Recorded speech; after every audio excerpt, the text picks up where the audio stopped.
Когда я, объездивший множество стран, усталый, с дороги домой воротился, склонясь надо мною, спросил Дагестан: «Не край ли далекий тебе полюбился?»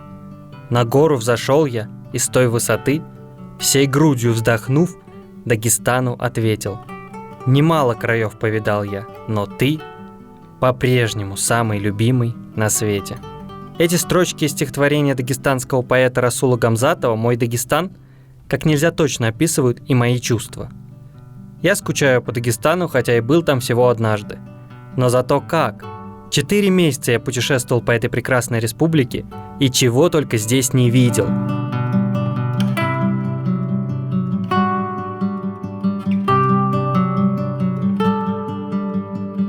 В этом видео я расскажу про 10 мест Дагестана, которые лично меня поразили своей неповторимой атмосферой и красотой и больше всего запали мне в душу. Большая часть мест из этой десятки не самые туристические, но поверьте, несмотря на то, что в некоторые из них ведут плохие дороги, либо они пока еще малоизвестны, это все настоящие жемчужины. Впрочем, вы сами сейчас в этом убедитесь.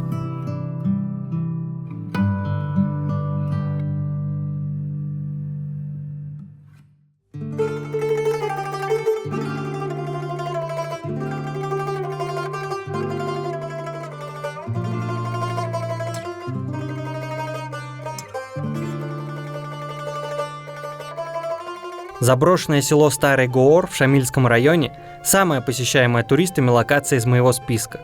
Это место еще называют страной башен. Когда-то Гоор был оборонительным комплексом из целых 7 башен. На сегодняшний день их осталось всего 2,5. Если вы хотите побродить среди каменных развалин на фоне незабываемых горных пейзажей, вам сюда.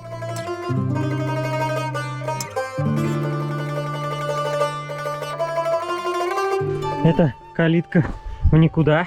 Калитка в никуда. По этим дорогам раньше проходили местные жители, это были обычные для них дороги, вот из камней.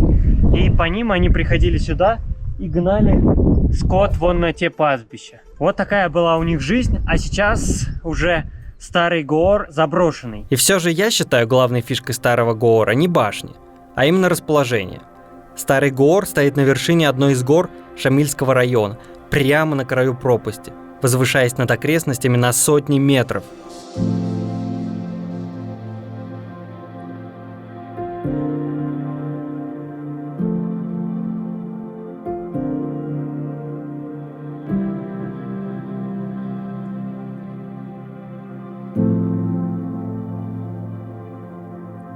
Виды отсюда открываются потрясающие. Здесь даже есть свой дагестанский язык тролля, на котором получаются зрелищные фотографии и видео. Но прошу вас быть осторожными.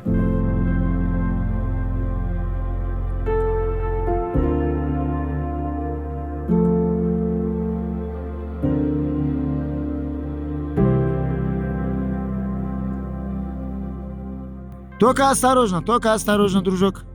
Не шевелись, не дыши вообще. Да-да, все шикарно смотрится, только, пожалуйста, слазь отсюда. Мне что-то не по душе, Алексей. Я волнуюсь за тебя. В каком смысле, что прыгать назад? Вот. Места просто фантастические. Вот здесь я подхожу, очень опасное дело делаю. Подхожу к самому краю. Здесь пропасть вниз, метров больше 100 до первого яруса. Но можно туда еще покатиться порядком так. И здесь когда-то жили люди. Здесь была неприступная крепость. Здесь строили дома с целью защититься, чтобы никто из врагов их не тронул, и жить обособленно люди, местные горцы. Вот сейчас эти дома находятся в таком вот уже плачевном состоянии. Это не дома уже, а просто стены. А здесь мы даже не можем укрыться от дождя, потому что отсутствуют просто потолки. Забраться на такую высоту можно по извилистому горному серпантину. Что важно, справится любой автомобиль. Тут нужно, правда, быть внимательным и излишне не засматриваться на окружающие красоты. Так можно и в пропасть улететь. Поднимаясь на Старый Гоор, не забудьте заскочить и в Старый Кахиб. Это еще одно заброшенное село с башнями по пути. Очень древнее, тоже очень атмосферное место. Дома в Старом Кахибе были построены в стиле горской архитектуры, где крыша одного дома служила двором для другого.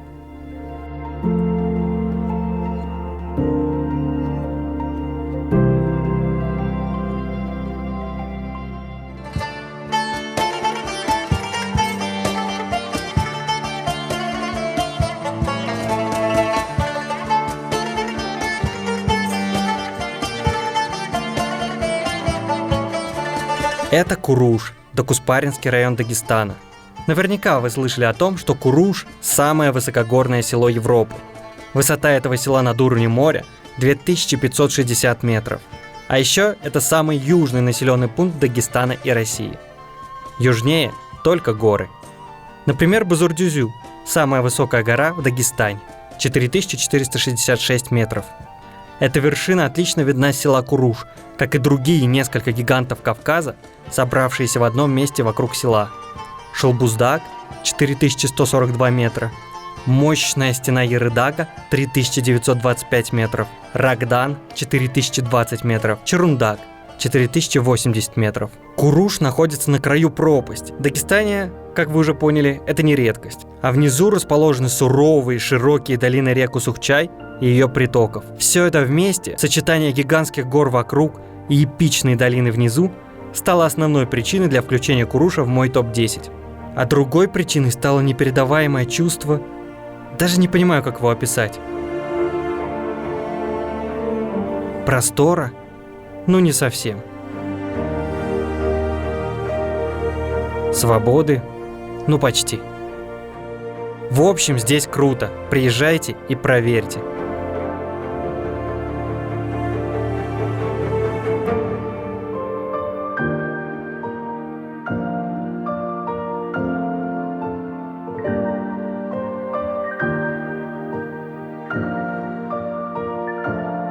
Только будьте максимально осторожны. В Куруш ведет непростая и крайне неприятная дорога с кусками острого скальника. Проткнуть здесь колесо – как раз плюнуть. Знаю на собственном опыте. И еще немного про собственный опыт. Куруш – это отличное место для отдыха на природе. Мы с семьей ночевали в палатке под Курушем. Но имейте в виду, что тут бывает холодно даже летом. Местные жители угостили нас обедом, поделились с нами теплыми одеялами. В самом высоком селе дагестанское гостеприимство тоже самого высокого уровня.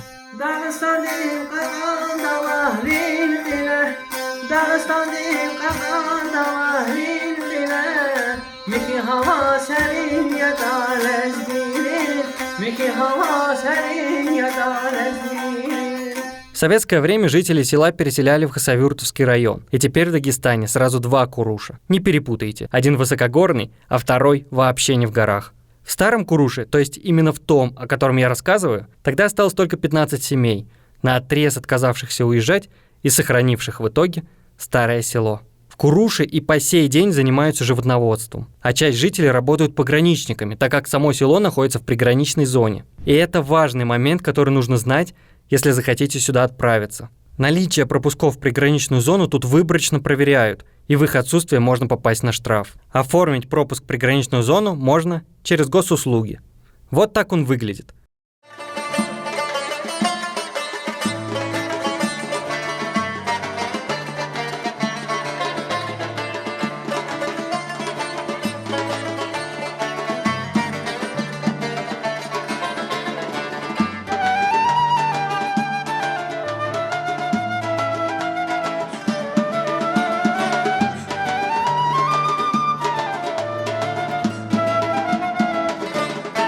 Да, здесь я знатно схитрил и поместил сразу два шикарнейших места из Дахадаевского района Дагестана на одну позицию. Причем и Кубачи, и Кала-Карейш эту позицию заслуживают и по отдельности.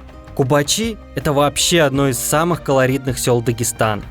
Оно особенное, другого слова не подобрать. Расположено село на высоте 1750 метров над уровнем моря. Старая часть села – это что-то с чем-то. Нависающая над селом круглая башня, узкие улочки, идущие вниз по склону горы. Гуляя по ним, вы погрузитесь в атмосферу далекого прошлого. Вдвойне удивительно, что в некоторых домах старой части Кубачи люди живут до сих пор.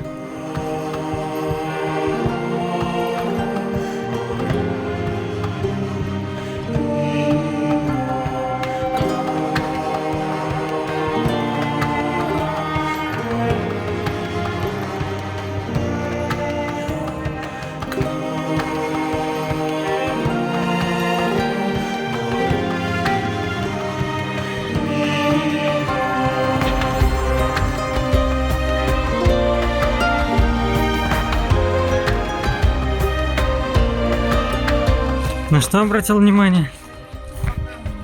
Резьба по камню на втором этаже. Опа, о, не обратил внимания, представляешь? Резьба по камню, пожалуйста. Кубачи. Теперь пара слов о том, что делает село Кубачи уникальным. Во-первых, это один из крупнейших на Кавказе традиционных центров художественной обработки металла и резьбы по камню и дереву. Особенно славятся кубачинские изделия из серебра. Во-вторых, широко известны за пределами Кубачи и большие кубачинские водоносные кувшины – мучалы. Такой кувшин я видел на одном из муралов в Дербенте. Женщины в Кубачи носят запоминающиеся платки старинного покроя – казы. Сколько лет казам и откуда в этом селе взялась традиция носить этот платок – неизвестно. Также в Кубаче сохранились реликты мужских союзов и средневекового карнавала. Часто на кубачинские свадьбы прибегают пальтары, ряженые в кольчугах и страшных масках. Они говорят измененными голосами и бьют гостей хлыстами. У этой традиции глубокие исторические корни. Находясь в Дагестане, мы с женой и сыном побывали на настоящей кубачинской свадьбе, где как раз были пальтары.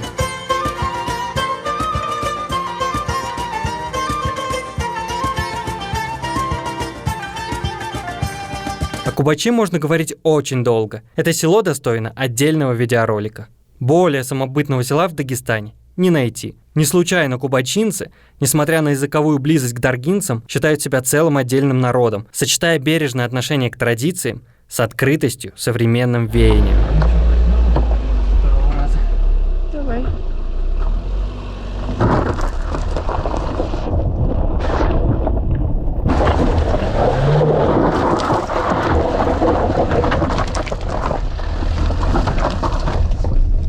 Капец. Я никогда не думал, что я по таким местам буду на своей машине ехать.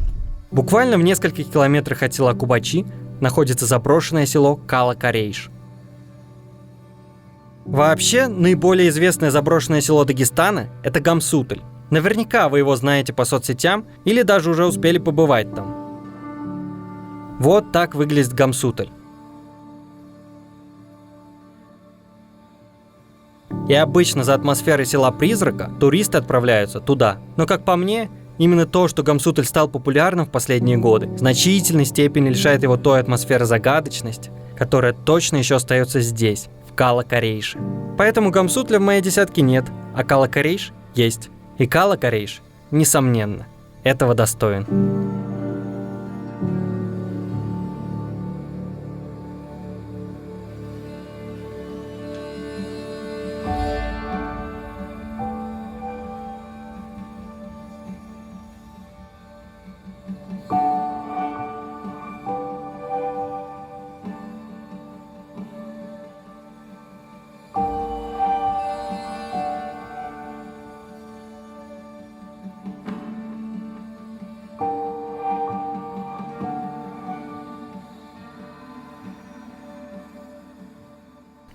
Вокруг Кала-Карейша горы, утопающие в зелени лесов.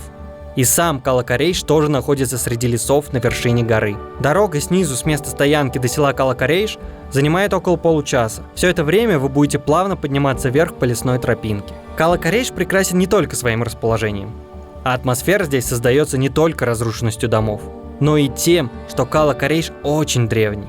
И в свое время это село играло важную историческую роль. Здесь каждый камень пропитан историей. На самом деле, по средневековым меркам, это было вовсе не село, а настоящий город-крепость. То, что сохранилось в Кала-Карейше до наших дней, говорит о том, что город был процветающим. Он занимал очень выгодное стратегическое положение. Все благодаря тому, что, во-первых, он находился в труднодоступном, защищенном месте, природой, а также защитными сооружениями, построенными в городе. Еще Кала-Карейш находился на пересечении торговых путей, что позволяло контролировать торговлю в регионе. Кала-Карейш был некоторое время столицей крупного феодального владения – кайтакского уцмийства. И по сути, Кала-Карейш долгое время был столицей государства, которое охватывало весь южный и часть среднего горного Дагестана. А еще город был одним из самых крупных известных центров распространения ислама в Дагестане. Говорят, что город-крепость основали курейшиты, о чем говорит его название. Кала – крепость, Курейш, соответственно, корейшит. Из них происходит пророк Мухаммад, а также подавляющее большинство ключевых религиозных деятелей раннего ислама, распространявших ислам по миру.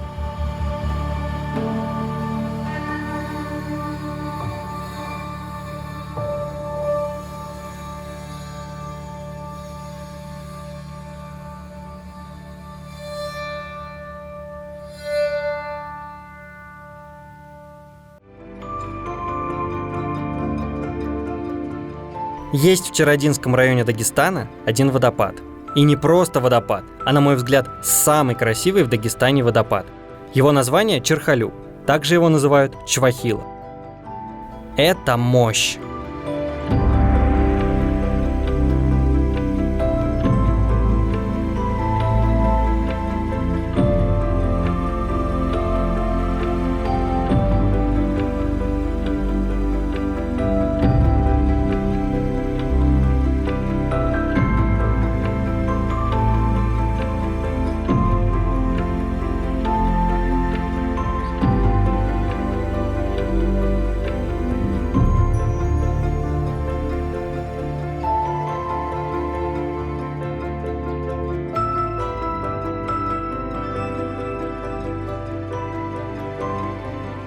Но попал этот водопад в мой список самых атмосферных мест не столько за свою красоту и не столько за свою мощь, сколько за дорогу к нему. По сути, 7-е место в моем списке занимает весь Чародинский район. Природа Чародинского района – настоящая песня. Очень сочная зеленая трава, влажность высокая и, конечно же, река, которая поражает своей игривостью, своей бурностью. Села, которые мы видели по пути к водопаду, тоже поражают своей красотой. Это село Магар,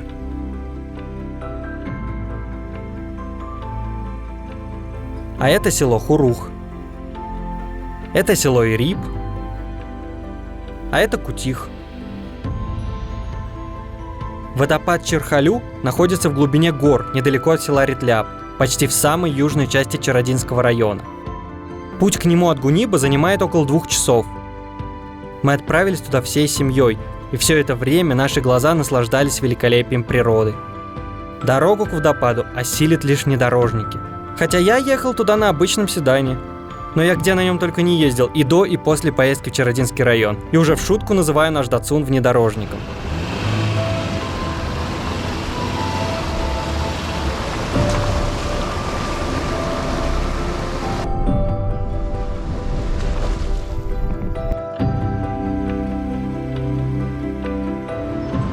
И все было бы идеально хорошо, но в итоге мы застряли таки. Буквально в паре сотен метров от водопада. Обидно. И если бы я тогда знал, что до водопада рукой подать, то, конечно, даже не пробовал бы преодолеть этот изначально казавшийся опасным участок грязи. И как же хорошо, что Чародинский район находится именно в Дагестане, который славится неравнодушием своих жителей, где всегда можно не просто надеяться, а даже рассчитывать на взаимопомощь и взаимовыручку. Местный житель Гамзат из соседнего села Гемитель не остался равнодушным к нашей проблеме и вытянул нашу машину из передряги с помощью своего внедорожника. Ура!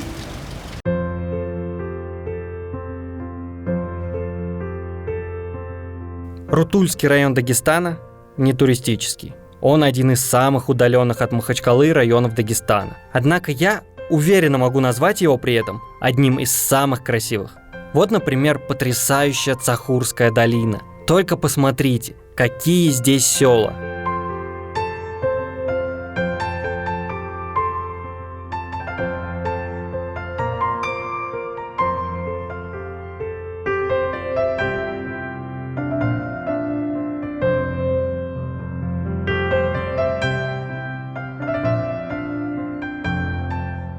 Но самое удивительное место, которое я видел в Рутульском районе, это долина реки Шинас. Такие исландские пейзажи встретить в Дагестане я точно не ожидал.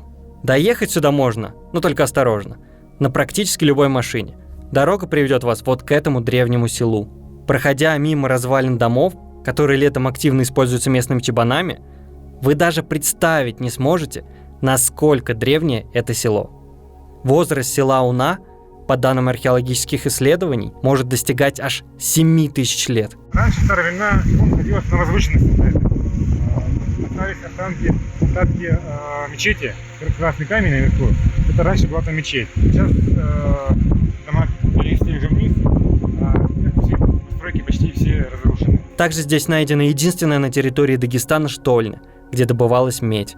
Но самый кайф этого места начинаешь ощущать не в селе, а когда поднимаешься на вершину небольшой горы, прямо посреди просторной долины реки Шинас. Мощнейший вид, суровая природа и атмосфера величественного простора – это то, ради чего я крайне рекомендую хотя бы однажды побывать здесь.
Говорят, если долго идти вверх по руслу реки, там еще красивее, и даже есть малоизвестные водопады. Но мне проверить это, к сожалению, не удалось. Иногда природа вносит в наши планы свои существенные коррективы. Начался мощный ливень, а в горах в такую погоду оставаться опасно. Чем хорош Южный Дагестан? То, что здесь очень много мало открытых или вообще не открытых мест.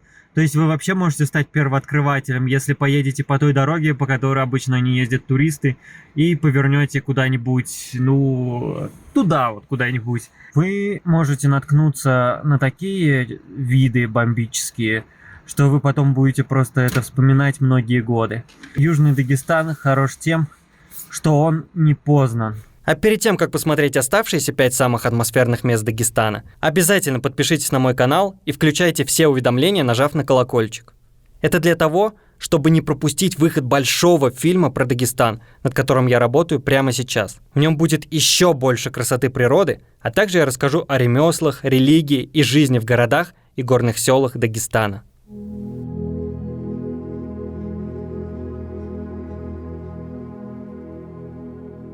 Самое известное ущелье Дагестана – это Карадахская теснина. Неудивительно, что это место одним из первых стало в Дагестане туристическим. Эта узкая расщелина шириной всего от 2 до 4 метров достигает высоты аж 170 метров. А теперь мысленно добавьте в Карадахскую теснину зелени, ну и окей, немного расширьте ее, чтобы внутрь хотя бы попадал свет. И получится Зизикское ущелье. Да, такое место реально существует в Дагестане, в Сулейман-Стальском районе. И летом зелени внутри там так много, что на некоторых участках ущелье напоминает настоящие джунгли.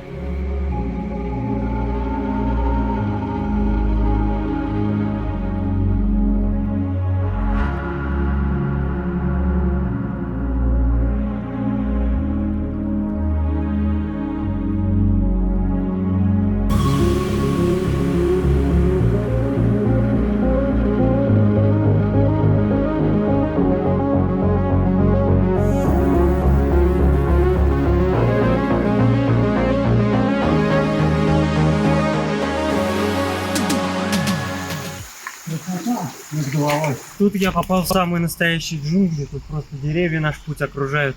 Ну, это я скажу, вообще от Карадахской теснины отличается. Там просто голые скалы, а здесь идешь столько растительности. Прям в лес какой-то попадаешь.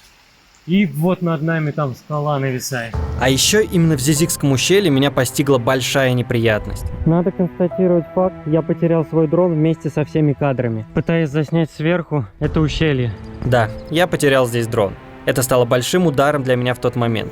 Полную историю моих приключений в этом ущелье, включая потерю дрона и его поиски, вы можете посмотреть в выпуске «Ущелье, забравшее дрон», который уже вышел на моем канале. Ссылка в описании.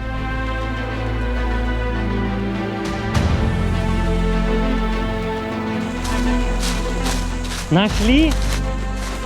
Да ладно! Прогуливаясь по Зизикскому ущелью, я много раз спрашивал сам себя, а это точно Дагестан?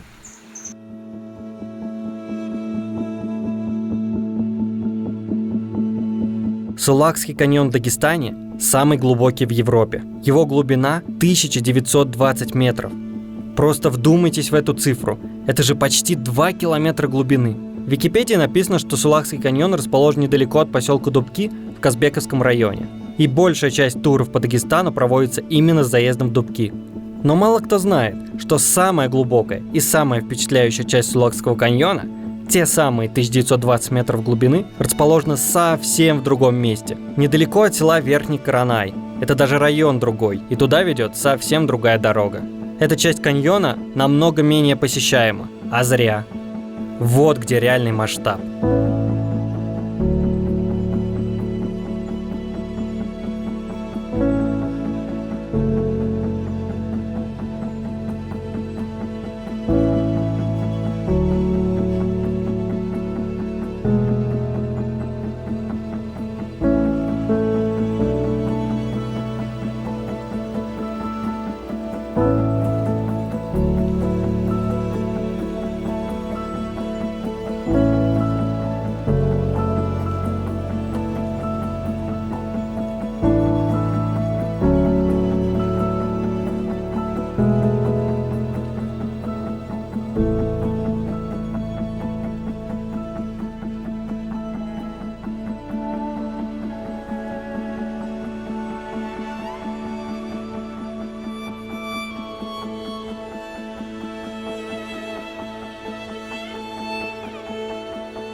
Всего Сулакский каньон состоит из 3 частей.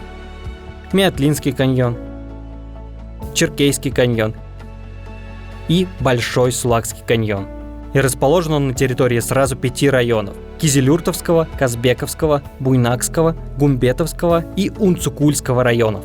Черкейская и Мятлинская часть каньона расположены ниже Черкейского водохранилища, а Большой Сулакский каньон выше по течению. Его называют также главным Сулакским каньоном. Здесь прекрасные смотровые, до которых можно доехать на машине, если вы знаете дорогу. Но будьте осторожны, не подъезжайте близко к краю. Мы сейчас находимся на Большом Сулакском каньоне. Вы видите, вот мы где находимся? Вот эта сторона у нас Гимрийский хребет, та сторона у нас получается Салатовский хребет. Вот 2 хребта разделяют.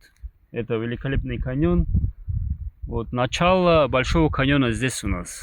Вот самая глубокая часть, самая красивая часть. Буквально вон там уже пару километров у нас идет слияние 2 рек, Аварского и Андийского Кайсу. Собственно, образуется река Сулак. Вот. Красоту и масштаб места, где сливаются Аварская и Андийская Кайсу и начинается Сулакский каньон, не передать словами. Поэтому я также заснял это место с дрона.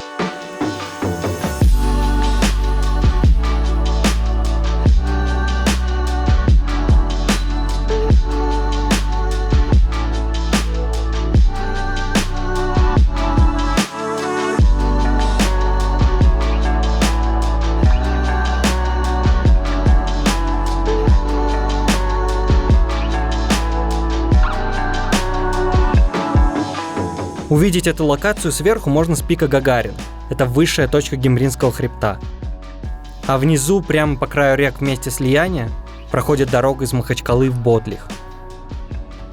Если тут самая красивая и глубокая часть, то почему все едут в Дубки?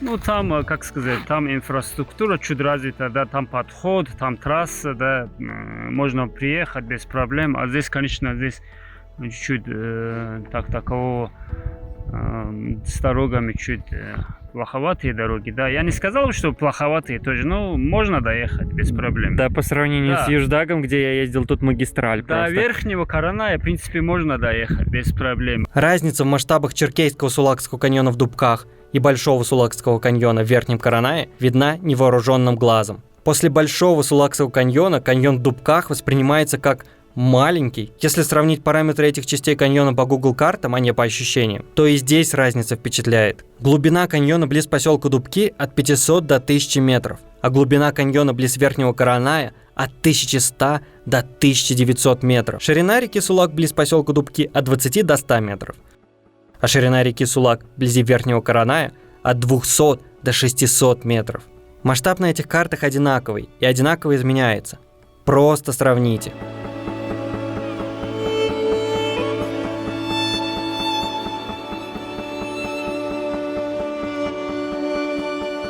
Посещение Большого Сулакского каньона рекомендую на вторую половину лета или начало осени. В это время там больше всего воды, и она приобретает зеленовато-голубоватый оттенок, как в этом видео.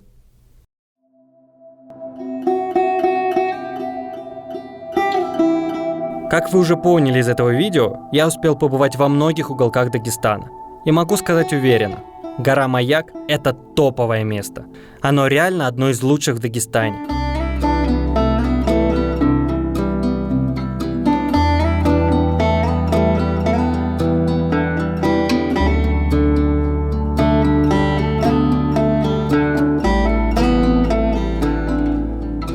Гора Маяк умудрилась, находясь, пожалуй, в самом туристическом районе Дагестана, Гунибском районе, остаться местом не туристическим, местом с почти нетронутой природой, волшебными видами и незабываемой атмосферой. Форма Гунибского плато такова, что природа здесь в некоторой степени изолирована от окружающих земель. Долго думал, с чем его сравнить. Сравню с огромной лодкой. Края лодки частично защищают территорию внутри от внешних воздействий, что формирует здесь уникальный микроклимат. Поэтому на большей части территории Гунибского плато, в том числе на горе Маяк, был создан природный парк Верхний Гуниб с целью охраны природы. Дорога от Махачкалы до Гуниба отличная, а вот доехать от Гуниба до горы Маяк на обычной машине точно не получится. Максимум до территории детского санатория. Ориентир – длинный забор с колючей проволокой. А дальше топать в гору еще 2-3 часа пешком. Готовьтесь, что это будет непросто. Хотя я думаю, что этот путь под силу любому здоровому человеку. Результат точно будет стоить приложенных усилий.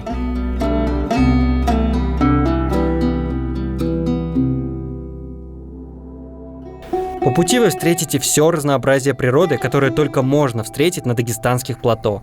От хвойных и смешанных лесов до альпийских лугов. Рекомендую при первой же возможности свернуть к левому краю плато и двигаться вверх именно вдоль края. Виды там открываются не менее бомбезные, чем на вершине. Только умоляю вас, будьте осторожны. От плато периодически отрываются кусочки и падают вниз. Все же не стоит идти по самому краю обрывистых скал, особенно там, где есть трещины. Представляете, здесь вот такой вот разлом. Скоро этот кусочек отвалится и слетит вниз, вон к тем парящим орлам. Вон там парит орел. Прогуливаясь здесь, вы словно парите над Гунибским районом, даже над орлами. Пейзажи горного Дагестана с горы Маяк далеко просматриваются во все стороны, особенно в ясную погоду. Это отдельное наслаждение своими глазами видеть то, что обычно видишь только на фото и видео с дрона.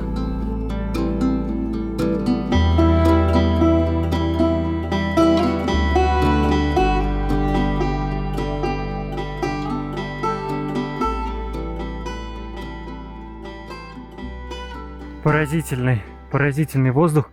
Травы цветут, пахнет цветущими травами. Настоящие альпийские луга. Здесь такая атмосфера спокойная. За атмосферу стоит идти на гору Маяк. Почему за атмосферу? Потому что здесь бывает не так много людей, особенно если это не выходные, особенно если это не майские какие-нибудь праздники, когда сюда в Гуниб толпами туристы наваливают. И я здесь иду просто в полном одиночестве и в потрясающая природа просто здесь.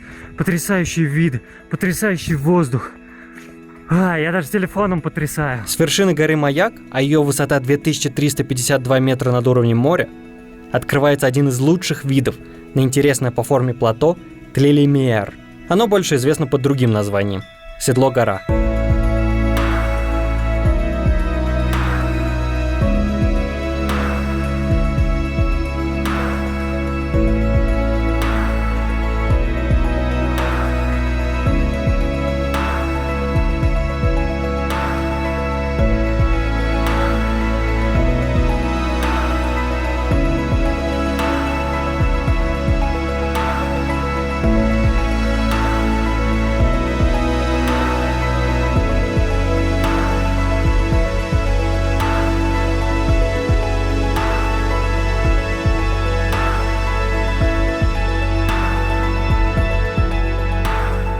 Будьте готовы, что уходить захочется далеко не сразу. Я залип на вершине на несколько часов и попал на время в загадочный туман. Как будто облака пришли поздороваться со мной, укутать меня и оградить от всего остального мира. Быстро-быстро сюда прилетает туман. Я сижу на самой вершине, вот. И сюда пришел большой-большой туман. Полагаю так, что я теперь оказался в облаке.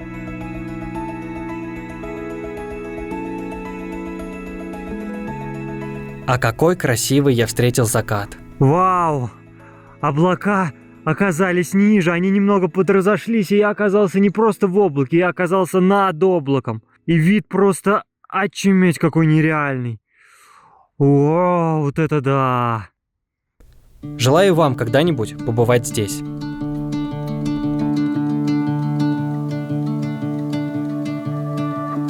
Шалбуздаг – гора в Южном Дагестане высотой 4142 метра, одна из высочайших на Восточном Кавказе. Здесь я встретил лучший рассвет в моей жизни.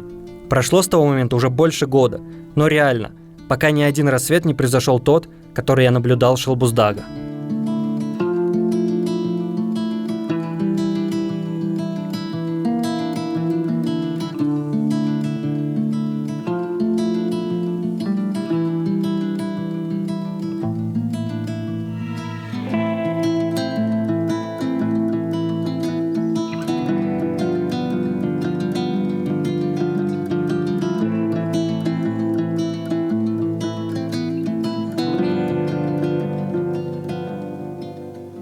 Гора Шалбуздаг – одна из самых красивых гор Дагестана. Эта одиночная вершина возвышается над Южным Дагестаном, приковывая взгляды местных жителей и путешественников. Так Шалбуздаг выглядит со стороны Куруша, так со стороны села Мискинжа, а вот так со стороны заброшенного села Ухул. Однако, чтобы понять всю крутость этой горы, я рекомендую на нее подняться. Я так и сделал, и снял фильм о своем восхождении на Шалбуздаг, где делюсь своим опытом и эмоциями, а также потрясающими кадрами с горы. Посмотрите этот фильм, и вы точно захотите туда. Ссылка в описании. Я поднимался на Шалбуздаг в конце июля. По пути наверх я встретил множество паломников и туристов. Обычный сезон паломничества – с середины июля по конец августа. Для подъема на Шалбуздаг нужно иметь хорошую физическую подготовку, но иногда достаточно сильного желания и упорства.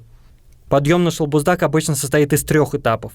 Подъем до базового лагеря на высоту 3000 метров, ночевка в базовом лагере и финишный подъем до смотровой площадки на высоту 3800 метров. На самую вершину можно добраться только с альпинистским снаряжением, но так мало кто делает. Обычно поднимаются до высоты 3800. До базового лагеря я дошел пешком от подножия горы, со стороны села Мискинжа за 5 часов. С остановками, конечно. Но я порекомендовал идти пешком только если вы отчаянный путешественник, как я.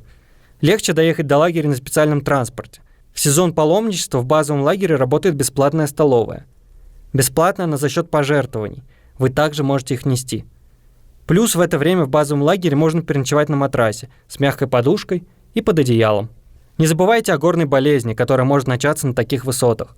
От лагеря до финальной точки подъема ведет протоптанная дорожка, но лучше идти в компании опытного человека. Не зная дороги или, например, в туман, а на Шалбуздаге туман бывает частенько и начинается порой внезапно, вы можете легко сбиться с пути.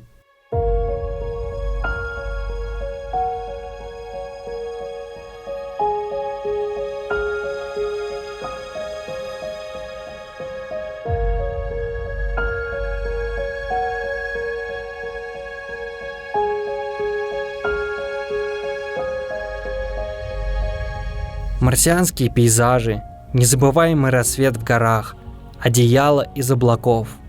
Это лишь малая часть того, что западает вам в душу после визита на Шалбуздаг. Поднявшись на Шалбуздаг, я подумал, кажется, ни одно место в Дагестане уже не сможет тягаться с ним по атмосфере и эмоциям. Но как же я ошибался. Такое место вскоре нашлось.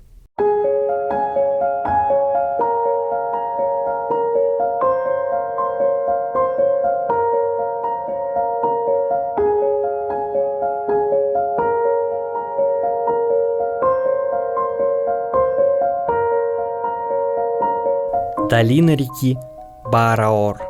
Даже звучит красиво.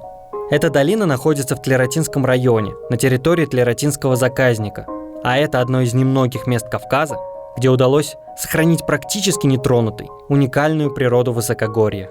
И именно здесь проходит один из самых красивых, а возможно и самый красивый пеший маршрут в Дагестане. Это маршрут вдоль реки Баараор к озеру Халахёль, на местном наречии Халахор. Озеро находится на границе с Грузией. В путь я отправился не один, и слава богу, а вместе с местными жителями Курбаном и Камилем, с которыми мы встретились абсолютно случайно. Начнем!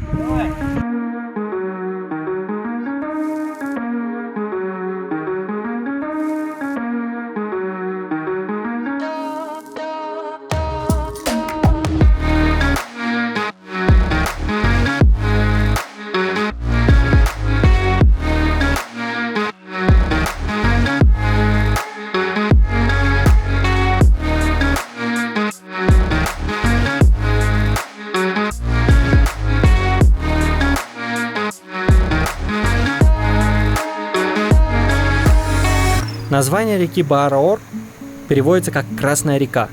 Предположительно, так ее прозвали именно за чарующую красоту. И увидев ее собственными глазами, я вот вообще не удивлен. Долина реки Баараор прекрасна на всем ее протяжении.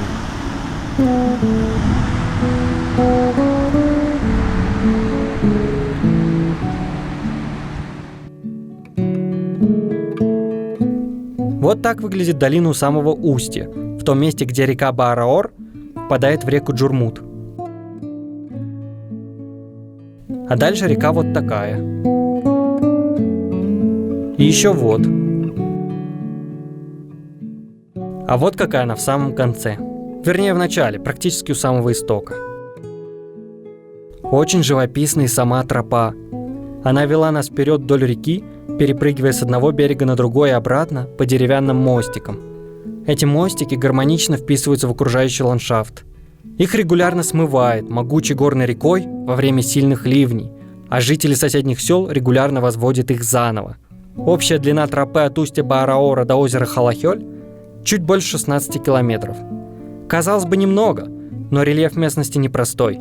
Перепад высот здесь от 1500 до 2700 метров. Пожалуй, это был самый непростой поход в моей жизни. Потому что мне и моим спутникам приходилось преодолевать вброд, и причем многократно, мощную горную реку.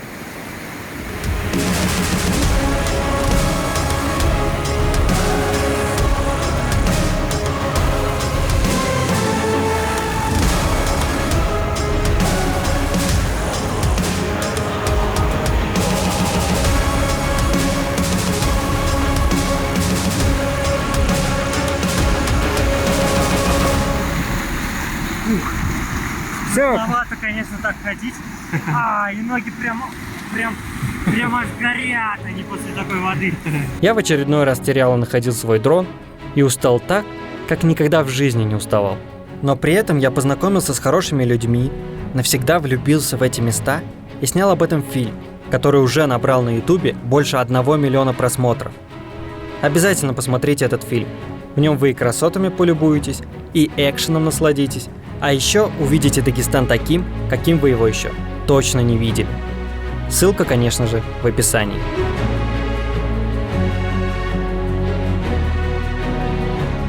Отличным бонусом и настоящим медом для глаз при посещении Тлератинского района может стать еще и вид на окрестные села. Я рекомендую как минимум доехать в села Цумелюх и Талсух. Впрочем, здесь из каждого села живописный вид.